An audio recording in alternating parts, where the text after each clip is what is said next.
So, for your first translation, you wanted, and they walk with forgotten prayers. So this is what I have for you. Adalam, enene, shishko ukhta, chabanyanesh. So, and here, I feel like it's being used as an exclamation. That's why I've used Adalam. Adalam doesn't really translate to and, but I feel it could be used here because and, don't you think it's being used as an exclamation? It's not like joining another word like the king and queen. It's saying and they walked with forgotten prayers. Do you know what I mean? So that's why I've used that. It really translates to now, but in this context, I think it's okay. Enene is the independent third person plural marker. I did debate whether to include this because I've already marked the third person in the verbal chain with the suffix, but it doesn't hurt to be specific, and the Sumerians did this all the time anyway. Next line is the nominal chain. We have the head noun prayers, then we have the modifying adjective forgotten, and then the comitative case marker da on the end, which is meaning with in this context. So it's saying with forgotten prayers. So finally, the verbal chain. So I was going back and forth with myself, debating whether this was a transitive or an intransitive sentence, because if it was, depending on which one it was, it changes half of the chain completely.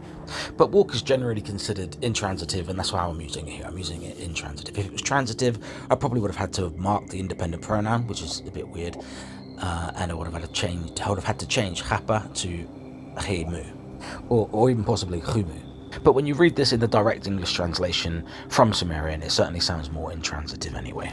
And they, with forgotten prayers, shall walk. So, yeah, that sounds intransitive to me. Alright then, so ha is the precative modal prefix. This is where we're getting shall from.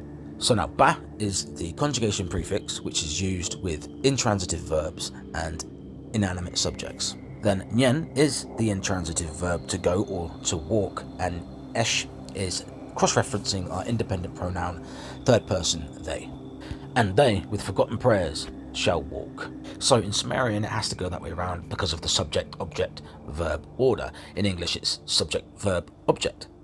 And they shall walk with forgotten prayers. See, subject, verb, object. Although in this case, it is the oblique object, not the direct or indirect object.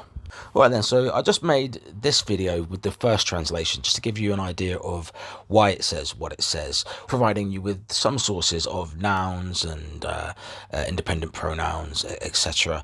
And I explained the nominal and verbal chain. To give you sources on that, you'd have to read pages and pages of books, and I know you don't want to do that. So I just gave you a video just to give you a rough idea of why it says what it says. For the rest of your translations, I'm just going to send it to you simply via text.